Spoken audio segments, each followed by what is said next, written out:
Friends, आज हम पढ़ेंगे इकोनॉमिक्स क्लास 12 का, जिसका फर्स्ट चैप्टर है हमारा इंट्रोडक्शन ऑफ मैक्रो इकोनॉमिक्स। ठीक है, तो हमने क्लास 11th में माइक्रो इकोनॉमिक्स पढ़ा था क्या होता है, और अब हम पढ़ेंगे मैक्रो इकोनॉमिक्स क्या होता है। ठीक है, इस चैप्टर में हम पढ़ेंगे मीनिंग ऑफ मैक्रो इकोनॉमिक्स, कि हमारी मैक्रो इकोनॉमिक्स क्या होती है। ठीक है, नेक्स्ट हम पढ़ेंगे how macro economics differs from micro economics, जो हमारी मैक्रो इकोनॉमिक्स है वो माइक्रो इकोनॉमिक्स से कैसे अलग है। ठीक है, डिफर पढ़ेंगे, हम डिफरेंशिएशन पढ़ेंगे दोनों इकोनॉमिक्स के बीच में। हमें पता है हमारी दो टाइप की इकोनॉमिक्स होती है, एक मैक्रो और दूसरी होती है आपकी माइक्रो। उसके बाद हम पढ़ेंगे मैक्रो इकोनॉमिक्स में हमारी क्या क्या स्कोप है और इसकी इम्पोर्टेंस क्या है। किसकी इम्पोर्टेंस पढ़ेंगे हम? मैक्रो इकोनॉमिक्स की। ठीक है, तो सबसे पहले हम पढ़ेंगे मीनिंग, कि हमारी मैक्रो इकोनॉमिक्स क्या होती है। आपको बता दिया जाता है कि जो मैक्रो वर्ड है वो हमारा एक इंग्लिश वर्ड है। मैक्रो क्या है? हमारा इंग्लिश वर्ड है, जो कि किससे लिया गया है, जिसका ओरिजिन कहाँ से हुआ है? ग्रीक से, ग्रीक टर्म से। और वो ग्रीक टर्म क्या है? हमारी मैक्रोज। क्या है? मैक्रोज। ठीक है, मैक्रोज का मतलब क्या होता है? लार्ज। ठीक है, तो मैक्रो का मतलब भी क्या होगा?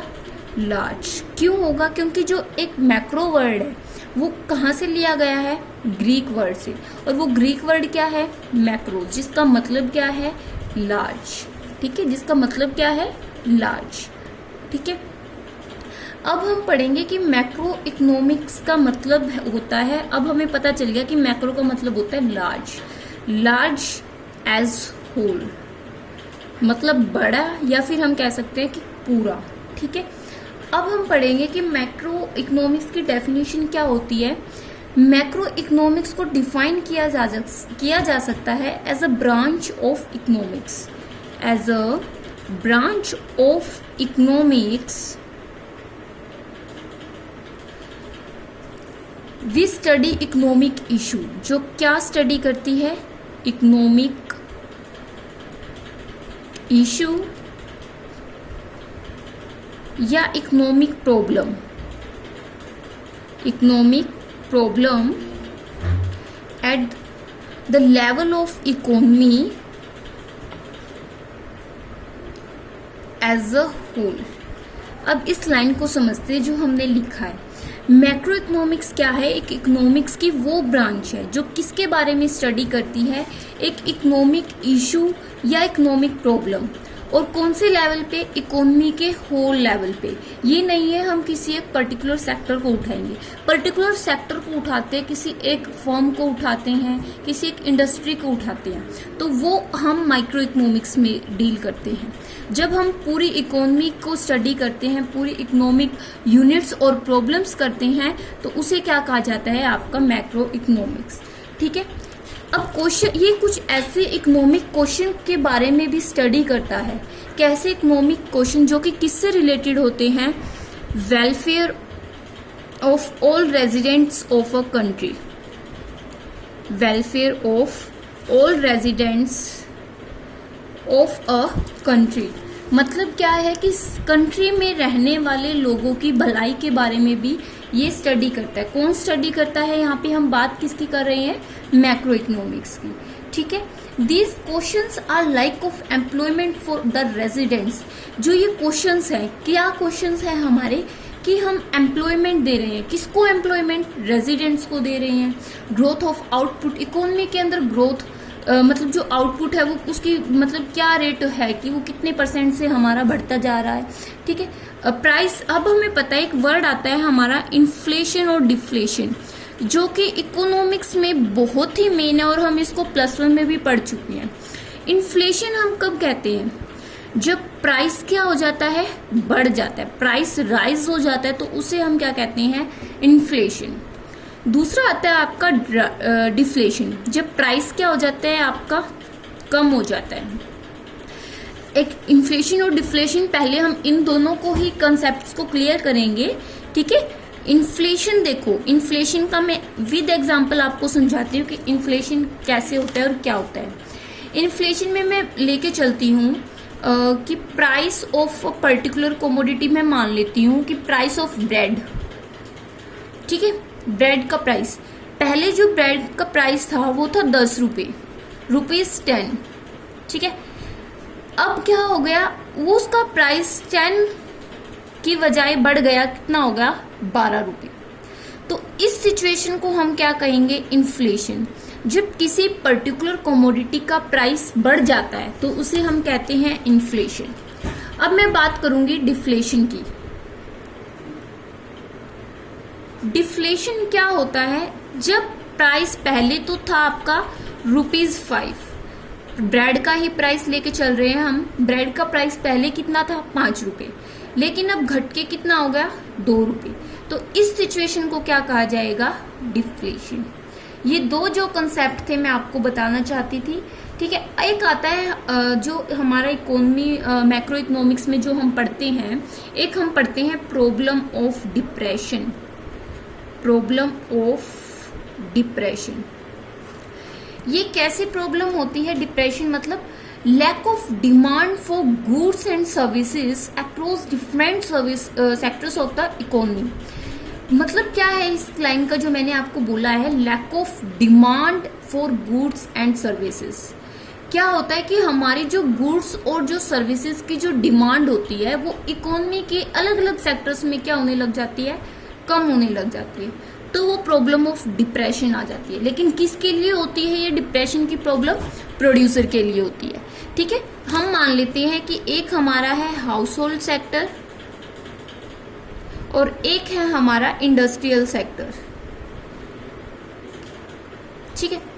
क्या हुआ, हाउस होल्ड सेक्टर और इंडस्ट्रियल सेक्टर में आपको बता रही हूँ, ठीक है। इसमें मैं प्रॉब्लम ऑफ डिप्रेशन समझा रही हूँ आपको एक एग्जांपल लेके। हम मानते, मैं क्या कह रही हूँ, इस लाइन का मतलब क्या होता है कि जो डिमांड होती है गुड्स और सर्विसेज की वो अलग इकोनॉमी के अलग अलग सेक्टर्स में कम होने लग जाती है, उनकी कमी आने लग जाती है, तो वो प्रॉब्लम ऑफ डिप्रेशन बन जाता है आपका, ठीक है। मैंने दो सेक्टर लिए हैं, एक लिया है हाउस होल्ड सेक्टर और एक मैंने लिया है आपका इंडस्ट्रियल सेक्टर, ठीक है। अब हम इसको पढ़ेंगे हाउस होल्ड और इंडस्ट्रियल सेक्टर में कैसे।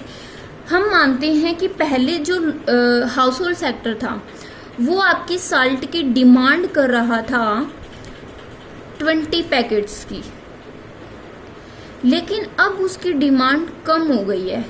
अब हाउस होल्ड सेक्टर सिर्फ 5 पैकेट्स की डिमांड करता है, लेकिन प्रोड्यूसर ने तो अपने हिसाब से जैसे पहले लोग डिमांड करते थे 20 पैकेट्स के, उसके हिसाब से प्रोडक्शन कर रखा था। लेकिन अब कितनी डिमांड हो रही है, 5 पैकेट्स की। तो ये क्या सिचुएशन बन जाती है हमारी, प्रॉब्लम ऑफ डिप्रेशन, ठीक है। जब गुड्स है या कोई भी हमारी सर्विसेज है उसकी क्या होने लग जाती है, डिमांड धीरे धीरे कम होने लग जाती है, तो वो हमारी एक प्रॉब्लम ऑफ डिप्रेशन बन जाती है, ठीक है। अब हम आते हैं, मैक्रो इकोनॉमिक्स है वो ये भी स्टडी करती है, क्या स्टडी करती है कि गवर्नमेंट अपने कंट्री की स्टेट ऑफ इकोनॉमी को कैसे सुधार सकती है उसे, ठीक है, कि गवर्नमेंट अपनी कंट्री की स्टेट ऑफ इकोनॉमी को कैसे उसे इम्प्रूव कर सकती है, ठीक है। ये हमने जो टोटल पढ़ा था ये हमने पढ़ा है मीनिंग ऑफ मैक्रो इकोनॉमिक्स, हमारा फर्स्ट पॉइंट क्लियर, ठीक है। उसके बाद हम पढ़ेंगे differentiation from how macro economics differs from micro economics. हमारी मैक्रो इकोनॉमिक्स माइक्रो इकोनॉमिक्स से कैसे अलग है, क्या क्या डिफरेंसेस है दोनों के बीच में, ठीक है। अब देखो हम दोनों के बीच में डिफरेंसेस कैसे स्टडी करेंगे मैक्रो और माइक्रो इकोनॉमिक्स के बीच में। सबसे पहले हम कुछ पॉइंट लेंगे, ठीक है, कुछ पॉइंट्स लेके चलेंगे, ठीक है। उन पॉइंट्स को मैं आपको बता देती हूँ। जो सबसे पहला पॉइंट आएगा वो आएगा हमारा basis of the study, basis of the study. फिर आएगा हमारा इकोनॉमिक वेरिएबल्स, इकोनॉमिक वेरिएबल्स, ठीक है, basis of the study, economic variables, economic agents,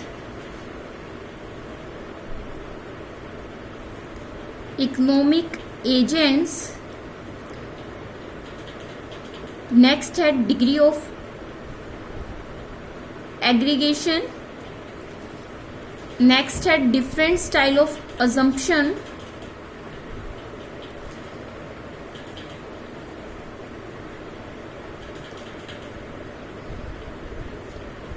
central issue, and last one is method of study. ठीक है, इन सभी पॉइंट्स को लेके हम पढ़ेंगे कि मैक्रो इकोनॉमिक्स माइक्रो इकोनॉमिक्स से कैसे अलग है। ठीक है, तो लेट्स स्टार्ट। सबसे पहले हम पढ़ते हैं बेसिस ऑफ द स्टडी। मैंने बताया था कि माइक्रो इकोनॉमिक्स क्या कौन से लेवल पे स्टडी करता है, इसका लेवल छोटा होता है या बड़ा होता है स्टडी करने का। माइक्रो इकोनॉमिक्स का लेवल हमारा क्या होता है, स्मॉल होता है। ये सिर्फ स्टडी क्या करता है, प्रॉब्लम ऑफ स्कार्सिटी। स्कार्सिटी का जो मतलब होता है वो होता है कमी। स्कार्सिटी जो एक वर्ड यूज होता है हमारा इकोनॉमिक्स में, उसका मतलब होता है कमी। ठीक है, अब क्या करता है माइक्रो इकोनॉमिक्स, स्टडी करता है, क्या स्टडी करता है, problem of scarcity and choice at the individual level of an individual, ठीक है, a house hold, a firm और एन इंडस्ट्री। ये देखता है कि स्कार्सिटी किस प्रॉब्लम से आई, क्या कमी रही, किस वजह से डिमांड में हमारी गिरावट आ रही है, प्रोडक्शन में हमारा आउटपुट है वो कम हो रहा है। लेकिन पूरी इकोनॉमी लेवल पे नहीं पड़ता, सिर्फ स्मॉल लेवल पे, या तो किसी पर्टिकुलर इंडिविजुअल की फर्म या कोई इंडस्ट्री या कोई हाउस होल्ड सेक्टर। ठीक है, जबकि मैक्रो इकोनॉमिक्स भी क्या करता है, करता तो ये भी है, प्रॉब्लम ऑफ स्कार्सिटी और चॉइस की स्टडी करता है। लेकिन फर्क क्या है, माइक्रो हमारा इंडिविजुअल लेवल पे करता है और माइक्रो हमारा होल लेवल ऑफ इकोनॉमी में जाता है, होल लेवल ऑफ इकोनॉमी। ठीक है, अब हम समझते हैं, एक एग्जांपल देती हूँ मैं इसको समझने के लिए, हो सकता है स्टेटमेंट से क्लियर ना हो। अब हम कह सकते हैं कि जो माइक्रो इकोनॉमिक्स है वो स्टडी क्या स्टडी करता है कि कैसे कंज्यूमर क्या करे, कि उसकी गुड्स और सर्विसेज को कैसे वो चूज करे कि उसने जितनी इनकम लगाई है उससे उसको सेटिस्फेक्शन मैक्सिमम मिले, उससे सेटिस्फेक्शन मैक्सिमम मिले, किससे, जितनी उसने इनकम लगाई है। किस पे लगाएगा, गुड्स या सर्विसेज पे। ठीक है, अब देखो मैं कहती हूँ रोहन ने शूज खरीदे हैं जिसका प्राइस क्या है 2500। उसने ये शूज खरीदे हैं 2500 के। ठीक है, अब क्या वो चाहता क्या है, उसने अपनी इनकम का इतना पार्ट स्पेंड कर दिया है। अब वो ये तो नहीं चाहेगा कि ये शूज मेरे सिर्फ 1 मंथ चले या 2 मंथ चले। कोई भी कंज्यूमर है वो सिर्फ क्या चाहता है कि जो जितनी वो इनकम स्पेंड करता है उसको उसका डबल मतलब सेटिस्फेक्शन मिले, उससे उसका डबल रिजल्ट आए। उसने इतने के शूज खरीदे हैं, प्राइस ऑफ शूज है ये। ठीक है, इतने के उसने शूज खरीदे हैं तो वो क्या चाहता है कि उसके कम से कम भी 2 इयर्स ये शूज निकाल दे। ठीक है, 2 साल तक उसके ये जूते चल जाते हैं तो वो उसका पॉइंट क्या होगा, मैक्सिमम होगा। क्या कि किस चीज का पॉइंट मैक्सिमम होगा, सेटिस्फेक्शन का। किसका होगा, सेटिस्फेक्शन का। सेटिस्फेक्शन मतलब वो वहां पे क्या हो जाएगा, इक्विलिब्रियम का पॉइंट आ जाता है। देखो अभी इतनी डीप में स्टडी नहीं कराते, बस मैं अभी आपको एक नॉर्मली डायग्राम बना के दिखा रही हूँ कि कैसे कहाँ पे सेटिस्फेक्शन होगा। ये y एक्सिस है, ये आपका x एक्सिस है, ये o ओरिजिन है। ठीक है, मैं क्या मान लेती हूँ, y एक्सिस पे y पे मैं मान लेती हूँ कि उसने अपनी प्राइस जितना स्पेंड किया है, प्राइस जितना उसने अपनी इनकम जितनी लगाई है, इनकम ले लेते हैं हम y एक्सिस पे। x एक्सिस पे हम लगा लेते हैं कि उसकी ड्यूरेबिलिटी क्या है, ड्यूरेबिलिटी क्या है। अब वो क्या चाहता था कि उसने इतना प्राइस लगाया, सपोज करो ये 2500 है यहाँ पे। ठीक है, उसने 2500 लगा दिए शूज पे। ठीक है, और वो चाहता क्या है कि उसके 2 साल तक चले, ड्यूरेबिलिटी ये आ गई आपकी। जब ये पॉइंट आपस में मिल जाते हैं तो ये होता है हमारा consumer equilibrium point. Consumer equilibrium point, यहाँ पे मैक्सिमम सेटिस्फेक्शन होती है। जब कोई चीज अकॉर्डिंग टू कंज्यूमर चल जाती है, वो 2 साल चाहता था, ठीक है, उसके जूते 2 साल तक चल गए हैं, तो वो उसका वहां पे कंज्यूमर ज्यादातर क्या रहेगा, सेटिस्फाई रहेगा। तो ये तो माइक्रो इकोनॉमिक स्टडी करती है, ठीक है। बेसिस ऑफ स्टडी पढ़ रहे थे ना, मैंने उसका एग्जाम्पल दिया है। किसका है ये एग्जाम्पल? आपका माइक्रो इकोनॉमिक्स का। अब हम पढ़ेंगे मैक्रो। मैक्रो का एग्जाम्पल क्या है बेसिस ऑफ स्टडी में? ये कहता है कि हम नेशनल रिसोर्सेज को कैसे यूज करें, उनको कैसे प्रोडक्शन होना चाहिए कंज्यूमर गुड्स का, कि complete all the residents is maximize. जो सारी जो रेजिडेंट्स है, कंट्री में रहने वाले जो लोग हैं, all the residents is maximized. और क्या maximized? Welfare of all the residents is maximize. सभी जो कंट्री में रहने वाले लोग हैं उनका वेलफेयर ज्यादा हो, सभी को लेके चलता है कौन? Macro. First point over. Next हम आते हैं, नेक्स्ट जो पॉइंट है हमारा इकोनॉमिक वेरिएबल।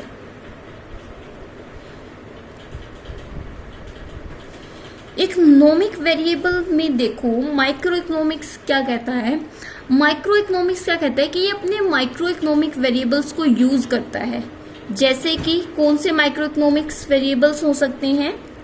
इकोनॉमिक वेरिएबल में हम पढ़ रहे हैं, माइक्रो की बात कर रहे हैं। माइक्रो में कौन से इकोनॉमिक वेरिएबल हो सकते हैं?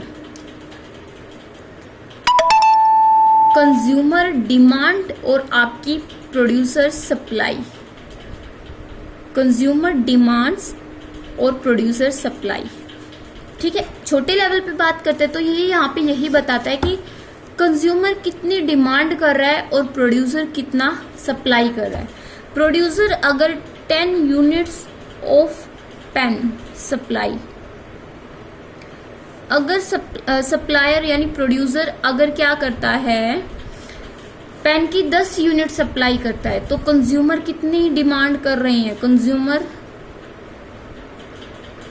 8 कर रहे हैं, 7 कर रहे हैं, 6 कर रहे हैं, पूरी 10 कर रहे हैं, जी जितने भी कर रहे हैं। तो सिर्फ यहाँ पे समझाने का क्या था कि माइक्रो इकोनॉमिक्स में जो इकोनॉमिक वेरिएबल्स होते हैं वो हमारे 2 होते हैं, कंज्यूमर डिमांड और प्रोड्यूसर सप्लाई। रीजन क्या है? क्योंकि ये हमारी एक स्मॉल लेवल ऑफ स्टडी करता है, ठीक है, छोटे लेवल पे स्टडी करता है। जबकि मैक्रो इकोनॉमिक्स में इकोनॉमिक वेरिएबल्स क्या हो सकते हैं, ठीक है। इसमें हमने मान लिया कि कंज्यूमर डिमांड और प्रोड्यूसर सप्लाई है। मैक्रो में हम क्या लेके चलते हैं? Aggregate demand and aggregate supply. Aggregate demand and aggregate supply. Demand supply clear है। एग्रीगेट वर्ड नया यूज हुआ है जिसका मतलब होता है कंप्लीट या फुल। पूरी डिमांड, पूरी सप्लाई है कि इकोनॉमी के अंदर कंप्लीट कितनी डिमांड हो रही है। पेन की ये तो हम पढ़ रहे थे सिर्फ जो ए पेन प्रोड्यूसर था, यहाँ पे सबका कॉम्बिनेशन है, ए बी सी जो भी बना रहे हैं, जितने भी पेन बनाने वाले हैं उन सब की बात कर रहे हैं हम यहाँ पे। और फिर ये किस में इंक्लूड होता है? हमारा मैक्रो में। तो माइक्रो का इकोनॉमिक वेरिएबल होता है हमारा कंज्यूमर डिमांड और प्रोड्यूसर सप्लाई, और मैक्रो का एग्रीगेट डिमांड, एग्रीगेट सप्लाई, ठीक है, एग्रीगेट कंजप्शन। एग्रीगेट कंजप्शन मतलब लोग कितना कंज्यूम कर रहे हैं पूरी इकोनॉमी के अंदर, ठीक है। नेक्स्ट पॉइंट आता है हमारा economic agents. Economic agents, economic agents का मतलब क्या होता है? वो इंडिविजुअल या वो इंस्टीट्यूशन जो इकोनॉमिक डिसीजंस लेते हैं, ठीक है। Individual economic agents include consumers and producers. Individual economic agents, individual economic agents कौन सी इकोनॉमिक्स में आएंगे? हमारे माइक्रो और macro. Okay, individual economic agents, जो इंडिविजुअल मतलब पर्टिकुलर कोई इंडिविजुअल एक की बात कही गई है तो ऑब्वियस है किस में आएगा? माइक्रो इकोनॉमिक्स में आएगा। माइक्रो इकोनॉमिक्स में हमारे कौन से आते हैं? कंज्यूमर और प्रोड्यूसर। माइक्रो सिर्फ हमारी कंज्यूमर और प्रोड्यूसर तक ही सीमित है, सिर्फ इसका लिमिटेड स्कोप कंज्यूमर और प्रोड्यूसर तक ही रहता है। इससे आगे सिर्फ मैक्रो शुरू हो जाती है हमारी। अगर होल लेवल पे पढ़ता है तो मैक्रो शुरू हो जाती है, कंज्यूमर और प्रोड्यूसर तक हमारी माइक्रो रहती है, ठीक है। ये क्या करते हैं?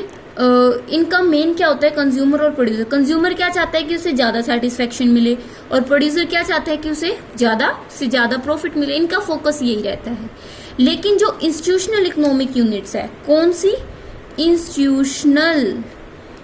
इंस्टीट्यूशनल इकोनॉमिक यूनिट्स, ये कौन सी लेवल पे आएगी, मैक्रो में, क्योंकि इंस्टीट्यूशनल हमारा पूरे इकोनॉमिक्स को लेके चलता है, पूरे इकोनॉमिक लेवल को लेके चलता है। इसके अंदर हमारी क्या आती है, सेबी मतलब security and exchange board of India, और एक आता है आपका RBI, central bank of India, reserve bank of India. ठीक है, ये अपना अपना नहीं लेके चलते, ना ही इनका ये कोई फोकस होता कि हमें प्रॉफिट हो। ये मैक्सिमाइजेशन ऑफ सोशल वेलफेयर, इनका फोकस क्या होता है, मैक्सिमाइजेशन ऑफ सोशल वेलफेयर, सामाजिक भलाई, इनका सामाजिक भलाई ज्यादा करना, ये इनका फोकस होता है।